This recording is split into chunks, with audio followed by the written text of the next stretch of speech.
வணக்கம் ஆதித்யா தொலைக்காட்சி நேயர்களே, நட்சத்திர கணக்கு நிகழ்ச்சி உங்களை அன்புடன் வரவேற்கிறது. இன்றைய தினம் ஆங்கில மாதம்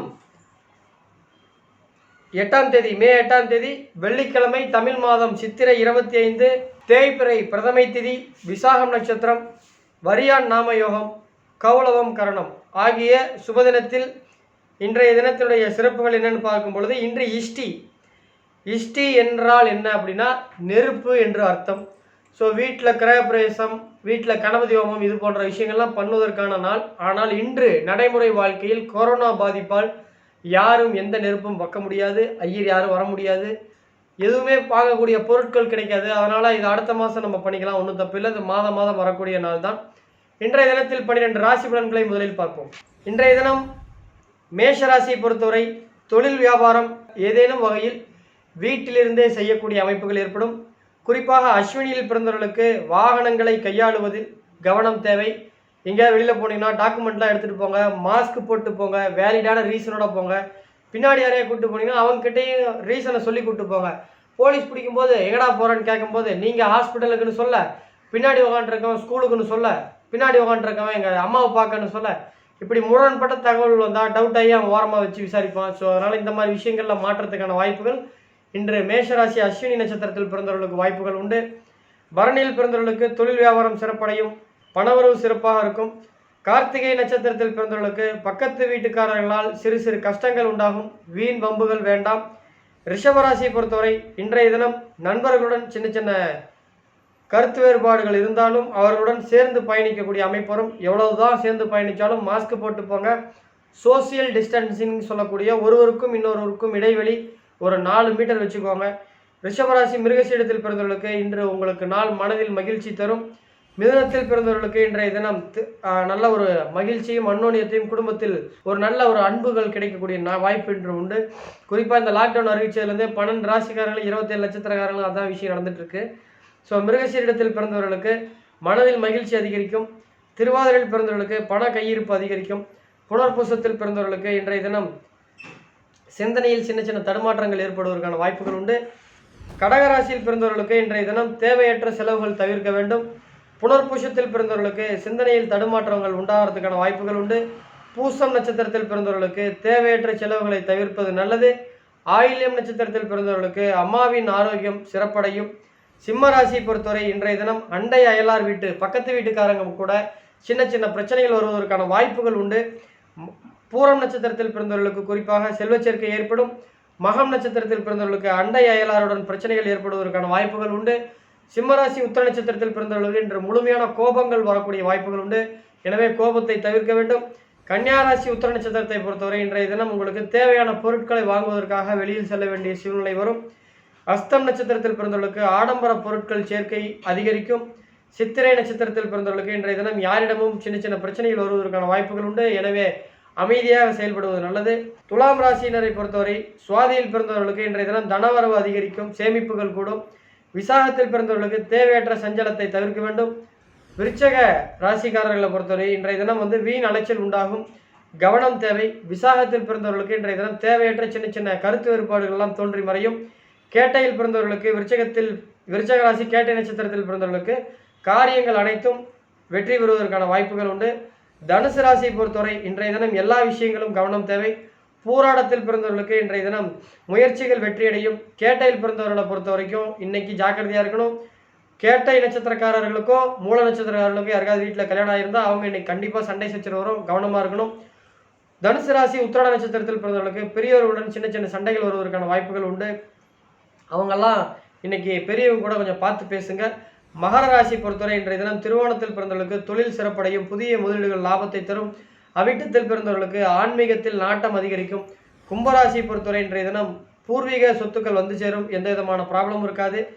இந்த அவிட்டம் நட்சத்திரத்தில் பிறந்தவர்களுக்கு ஆன்மீகத்தில் நாட்டம் அதிகரிக்கும். பூரட்டாதியில் பிறந்தவர்களுக்கு இன்றைய தினம் கோபத்தை தவிர்ப்பது நல்லது. எரிச்சல் எல்லாம் வரும், டென்ஷன்லாம் ஆகும், அதை சரி பண்ணிக்கோங்க. கும்பத்தில் பிறந்தவர்களுக்கு இன்றைய தினம் பூர்வீக சொத்துக்கள் மூலமாக நல்ல செய்திகள் வரும். ஸோ ரொம்ப நாளாக விற்காத நிலத்தை யாரோ ஒருத்தங்க வாங்குறதுக்கான பேச்சுகள் இன்றைக்கி வரும். இன்றைக்கி எதுவும் ரிஜிஸ்ட்ரேஷன் நடக்கிறதுக்கு வாய்ப்புகள் அது கூட தமிழ்நாட்டில் பண்ணியிருக்காங்க. இருந்தாலும் அந்தளவுக்கு போகலனாலும் அதுக்குண்டான வேலைகள், அதுக்குண்டான வார்த்தைகள் ஏற்படும். மீனராசியை பொறுத்தவரை இன்றைய தினம் போக்குவரத்தில் கவனம் தேவை. பூரட்டாதியில் பிறந்தவர்களுக்கு கோபத்தை எரிச்சல்களை தவிர்க்க வேண்டும். உத்திரட்டாதியில் பிறந்தவர்களுக்கு போக்குவரத்தில் கவனம் தேவை. ரேவதியில் பிறந்தவர்களுக்கு உறவினர்கள் மூலமாக சிறு சிறு உதவிகள் கிடைப்பதற்கான வாய்ப்புகள் உண்டு. நேர்களே, இன்றைய தினத்தினுடைய சிறப்புகள் என்னன்னு பார்க்கும் பொழுது, இன்றைய தினம் வைசாக மாதத்தினுடைய பகுள பிரதமை. ஸோ இன்றைய தினம் தேய்பிறை ஆரம்பிக்கிறது. இன்றைய தினம் சந்திரமானப்படி 16வது நாள். ஸோ இன்று வீட்டில் ஏதாவது திலகோமம் பண்ணுறதுக்கான வாய்ப்புகள் உண்டு. ஆனால் இன்று இருக்கக்கூடிய நடைமுறை வாழ்க்கையில் இதெல்லாம் தவிர்க்க வேண்டும். நிறைய பேர் கேட்குறீங்க, ஏன் இந்த கொரோனா பாதிப்பை யாருமே இவ்வளோ அக்யூரேட்டாக சொல்ல முடியல, யாராலையுமே ஏன் கண்டுபிடிக்க முடியல, அப்போ ஜோசியை பொய்யான்லாம் நிறைய பேர் கமெண்ட்லாம் பண்ணியிருந்தீங்க. அவர்களுக்கு பதில் சொல்ல வேண்டிய கடமை எனக்கு இருக்குது. ஒரு இயற்கையும் ஒரு விஷயத்தை, ஒரு மலை, ஒரு இயற்கை சீற்றங்களெல்லாம் கண்டுபிடிப்பது என்பது ஒரு அவ்வளவு விஷயங்கள், சாதாரண விஷயங்கள் கிடையாது. இது உண்மையிலேயே ஜோதிடம் தெரிந்த கைதேர்ந்த ஜோதிடர்களாலையும் 100% இப்படி நடக்க வாய்ப்புகள் உண்டு என்று ஒரு அலர்ட் தான் பண்ண முடியுமே தவிர, இந்த தேதியிலேருந்து தேதி வீட்டை விட்டு வெளில போக முடியாது, இந்த தேதியில் தொழில் மூடும் அப்படின்னு அபசகுணமாக சொல்லக்கூடிய சக்தி எங்ககிட்ட கிடையாது. ஏன்னா இது ஒரு இதிகாசத்தில், மகாபாரதத்தில் சகாதேவன் மிகப்பெரிய ஒரு ஜோதிடர். அவருடைய அண்ணன் கர்ணன் இருப்பதை அவரால் கண்டுபிடிக்க முடியாது. அப்போ அவர் கோபத்தில் அவருடைய சிதை கர்ணனை நெருப்பில் எரிக்கும் பொழுது அவர் கற்று வச்சுருந்த எல்லா ஓலைச்சுவடிகளையும் போட்டு எரிச்சிட்டு இருப்பார்.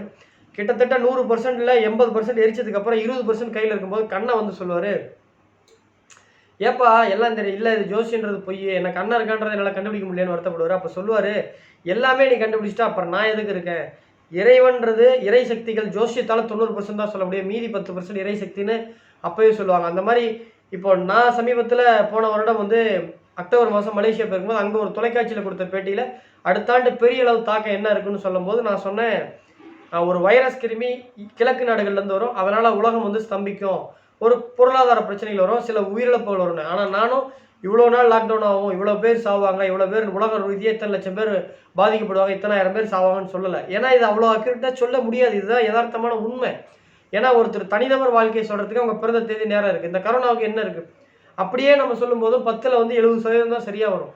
இதுதான் யதார்த்தம் என்று சொல்லி இன்றைய தினத்துடைய கேள்வியாளர்களை சந்திப்போம்.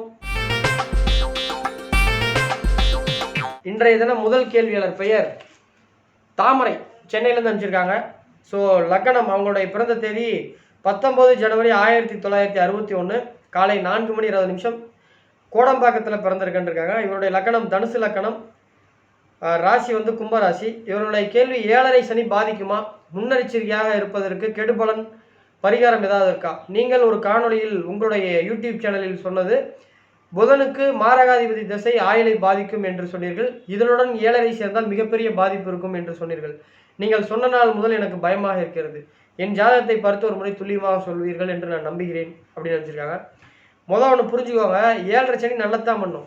ஒருத்தன் 7.5 சனியில் தான் வீடு கட்டுவான், 7.5 சனியில் தான் கல்யாணம் பண்ணுவான், 7.5 சனியில் தான் பிள்ளை வைப்பான், 7.5 சனியில் தான் ஒருத்தன் வளர்ச்சி அடைவான். 7.5 சனியில் ஒருத்தன் கஷ்டப்பட்டு வீடு கட்டிட்டானா அந்த வீடு அவன் பையன் வாழ்வான், அவன் பேரை வாழ்வான், அவன் கொள்ளு பேரை வாழ்வான், இப்படி 4 தலைமுறை 5 தலைமுறை வரும். அதே மாதிரி அஷ்டமத்தனியில் ஒருத்தன் தொழில் ஆரம்பிச்சிட்டானா அது ஆரம்பிக்கிறது ரொம்ப கஷ்டம். மீறி ஆரம்பிச்சிட்டானா அந்த தொழிலில் அவன் செத்தாலும் அதுலேருந்து பங்கு போகும். அது எப்படி சார் செத்தாலும் பங்கு போகும்னு நீங்கள் கேட்கலாம். உங்கள் எல்லாருக்கும் தெரிஞ்ச ஒரு புலவர் பேர் சொல்கிறேன். தமிழகத்தில் கண்ணதாசன் ஒருத்தர் இருக்கார். இன்னமும் அவருடைய பாடல் வரிகள், அவருடைய பாடல்கள், எம்எஸ் விஸ்வநாதன் எடுத்துக்கோங்க, அவருடைய இசை இன்னமும் யாராவது ஆர்கெஸ்ட்ராவில், இன்னமும் அவருடைய பாடல்களில் யாராவது வெளிநாட்டில் படங்களில் ஒளிபரப்பு அந்த இசை நிகழ்ச்சிகள் போட்டாங்கன்னா அவங்களுக்கு உண்டான ராயாலிட்டி இன்னும் அவங்களுக்கு போயிட்டுருக்கு. ஏன் அவ்வளோலாம் வேணாம், கரண்டை கண்டுபிடிச்ச தாமஸ் ஆல்வா எடிசன், பல்பு கண்டுபிடிச்ச தாமஸ் ஆல்வா எடிசனுக்கு ஒரு பல்புக்கு 4 பைசா 5 பைசா அவருடைய வாரிசுகள், யார், கரண்டை கண்டுபிடிச்ச தாமஸ் ஆல்வா எடிசனுடைய வாரிசுகள் ராயாலிட்டி போயிட்டுருக்கு. அந்த மாதிரி அஷ்டமச்சனியில் ஒருத்தன் ஒரு தொழில் ஆரம்பிச்சிட்டான்னா அவன் செத்த பிறகு அவனுடைய குடும்பம் அதை அனுபவிக்கும், அல்லது அவங்க பிள்ளைங்க அந்த தொழிலை எடுத்து பண்ணுவாங்க. அஷ்டமச்சனி 7.5 சனியெல்லாம் பாதிப்புன்றது பயமா அப்படிலாம் கிடையாது. அது பயந்தீங்கன்னா தான் பாதிப்பு, அதெல்லாம் ஒன்றும் பண்ணாது, அது நல்லது இருக்கிறதுலே. ஒரு மனுஷன் பரீட்சை எழுதினா தான் பாஸ் ஆகுவான், அடுத்த ரேஞ்சுக்கு போவான். பரீட்சை கஷ்டமானது, அதுக்குன்னு பரீட்சை எழுத விட்டுட்டா 5ஆவதுலேயே இருக்கலாமா? 5ஆவதுல பரீட்சை எழுதினா தான் 6ஆவது, 10ஆவதுல பரீட்சை எழுதினா தான் 11ஆவது, 12ஆவதுல பரீட்சை எழுதினா தான் காலேஜில் பரீட்சை எழுதி பாஸ் ஆனால் தான் டிகிரியில் பாஸ் ஆனால் தான் வேலை, இன்டர்வியூவில் பாஸ் ஆனால் தான் வேலை. அது ஒரு 7.5 சனி அஷ்டமத்தனிலாம் ஒரு தேர்ச்சி, ஒருத்தனுடைய கஷ்டத்தை கொடுத்து அவனை முதிர்ச்சி பண்ண வைக்கிறதா அந்த 7.5 சனி அஷ்டமச்சனி. ஸோ புதன் மாரகாதிபதி திசை என்று குறிப்பிட்டு நீங்களே சொல்லியிருக்கீங்க, அதை நாங்கள் மறுக்கவில்லை. உங்கள் புதன் சூரியனுடன் இணைந்திருக்கிறார், தனியாக இருந்தால் பாதிப்புகள் அதிகமாக இருக்கும். தனுசு லக்கணத்திற்கு சூரியன் யார், பாக்கியாதிபதி, 9ஆம் அதிபதி. ஸோ இதை கவனத்தில் கொள்ள வேண்டும். 10 கூடையவர் யார்? புதன். ஆக 9, 10 தர்ம கர்மாதிபதி யோகம். 10ஆம் இடம்ன்றது தர்ம கர்மஸ்தானம், 9ஆம் இடம்ன்றது தர்மஸ்தானம், பாக்கியஸ்தானம். ஸோ இப்போ 9, 10 சேரும் பொழுது தர்ம கர்மாதிபதி யோகம் அமைகிறது. இது ஒரு மிகப்பெரிய யோகத்தை தான் தரும். நீங்கள் சாக மாட்டீங்க, அதுக்கு பதிலாக சாதிப்பீங்க. ஸோ பயம் வேண்டாம். லக்கணாதிபதி குரு ஷட்பலத்தில் நல்ல 5.8 மார்க் எடுத்திருக்காரு. ஒரு தரமான புஷ்ப ராகம் மோதிரத்தை போட்டிங்கன்னா இந்த பயமே உங்களுக்கு போயிடும். ஸோ உங்கள் ஜாதகத்தில் கேது வலு கம்மியாக இருக்கிறதுனால கேதுவை நீங்கள் சாந்திப்படுத்த, அதை உற்சாகப்படுத்த, பிரீத்தி பண்ண கீழ்பெரும் பள்ளம் கோயிலுக்கு ஒரு முறை போயிட்டு வாங்க. வாய்ப்பு இருந்தால் தொடர்ந்து வீட்டு பக்கத்தில் இருக்க ஆஞ்சநேயர் கோயிலை பாருங்கள். ஆஞ்சநேயர் கோயிலுக்கு போயிட்டு வாங்க, நல்லது நடக்கும். இன்றைய நேர்களே, இன்றைய இரண்டாவது கேள்வியாளர் பெயர் துரை, திண்டுக்கல்லேருந்து எழுதியிருக்காரு. 11/10/1951 இரவு 5:11 சென்னையில் பிறந்திருக்காரு. மணிக்கும் திண்டுக்கல்லில் பிறந்திருக்காரு. என்னுடைய மனைவி மூலமாக எனக்கு சொத்துகள் கிடைக்குமா, பூர்வீக சொத்து. அதாவது இவர் வந்து ரொம்ப தெளிவான ஆள், விஐபி, வேலையில்லா பட்டதாரி மாதிரி. இவருடைய மனைவி சொத்து எங்களுக்கு கிடைக்குமா அப்படின்னு கேட்டிருக்காரு. ரொம்ப கிளவரான ஒரு கேள்வி, நல்ல ஒரு திறமையான ஒரு அற்புதமான ஒரு கேள்வி கேட்டிருக்கீங்க. ஸோ அதே மாதிரி என்னுடைய மனைவியினுடைய ஆயுள் எப்படி இருக்கும், கோர்ட்டில் வழக்கு நடக்கு மனைவி சொத்து விஷயமா, அது எனக்கு சாதகமாக வருமா அப்படின்னு இருக்காங்க. ஸோ திசைநாதன் சுக்கரன் பஞ்சமாதிபதி நல்லவர் என்றாலும் லக்கணத்திற்கு 8ஆம் அதிபதி அவர் தான். ஸோ இணைந்து திசை நடத்துவது நல்லதல்ல. சுக்கர திசையில் சூரிய புத்தி நல்லது கிடையாது. கோச்சாரத்தில் சனியும் குருவும் சேர்ந்து 11ஆம் அதிபதியாக பாதிப்பதால் இந்த காலகட்டத்தில் சனி பயிற்சி ஆகிய 7.5 சனி கஷ்டங்களை கொடுத்தாலும் சொத்துக்கள் விஷயத்தில் நல்லதை கொடுக்கும். ஏனால் 5, 8 கூடையவர் 8ஆம் இடம்ன்றதான் திடீர் சொத்து, ஓசு சொத்து. நீங்கள் கேட்டிங்கல்ல, மாமனார் சொத்து கிடைக்குமா, மாமியார் சொத்துமானு, உழைக்காமல் சொத்து கிடைக்குமான்னு கேட்டிங்கல்ல. எவ்வளோ ஒரு அற்புதமான கேள்வி, அம்சமான கேள்வி கேட்டிங்கல்ல. இந்த கேள்விக்கான இடம் 8ஆம் இடம். அந்த 8ஆம் இடம் மனைவிக்கு இப்போ நல்லா தான் இருக்குது. நான் உங்களை தப்பு சொல்ல, உங்களுக்கு அந்த குடுப்பனை இருக்குது. பல்லு இருக்காமல் பகடா சாப்பிட்றான், உங்களுக்கு அந்த குடுப்பனை இருக்கும் தான் நீங்கள் அனுபவிக்கிறீங்க. ஸோ ஆயுள் தோஷம் நல்லா இருக்குது. ஸோ ஆயுள் பாவம்லாம் எதுவும் பிரச்சனை இல்லை. ஆனால் 8ல் மறைவு ஸ்தானத்தில் சனி பார்வை கோச்சாரத்தில் இருக்கிறதுனால அடிக்கடி உடல் உபாதைகள்லாம் வரும். அதனால தான் இந்த நீங்கள் கேள்வி கேட்டிங்கன்னு எனக்கு தெரியுது. ஒரு முறை ஆயுஷ் ஹோமம் இந்த லாக்டவுன்லாம் முடிஞ்சதுக்கப்புறம் திருவிடை மருதூரில் பண்ணிட்டு வந்துருங்க, நல்லதாக இருக்கும். சொத்துக்கள் கிடைக்கும். நிச்சயமாக அந்த சொத்துக்களை உங்களோட பிள்ளைங்க அனுபவிப்பாங்க. இதில் மாற்றுக்கிறதே கிடையாது. நீங்கள் கேள்வி கேட்டதுலேயும் தப்பு கிடையாது. ஏன்னா ஒரு மாதிரி சொல்ல நினைக்காதீங்க. பல்ல இருக்கவும் பக்கடா சாப்பிட்றான், உங்களுக்கு இருக்குது அனுபவிக்கிறீங்க. எத்தனை பேர் உழைச்ச சொத்தையே பாதுகாக்க முடியாமல் வித்துட்டு போயிருக்கவங்களாம் இருக்கும்போது நீங்கள் உழைக்காமல் மாமனார் மாமியார் சொத்தெல்லாம் அனுபவிக்கிறதுக்கு ஒரு யோகம் தானே, சொல்லுங்க பார்க்கலாம். மீண்டும் நாளை காலை 8 மணிக்கு நட்சத்திர கணக்கு நிகழ்ச்சியில் உங்களை சந்திக்கும் வரை உங்களிடமிருந்து விடைபெறுவது உங்கள் அன்பு நண்பன் சேலம் பாலாஜி ஹாசன். வணக்கம் நேயர்களே.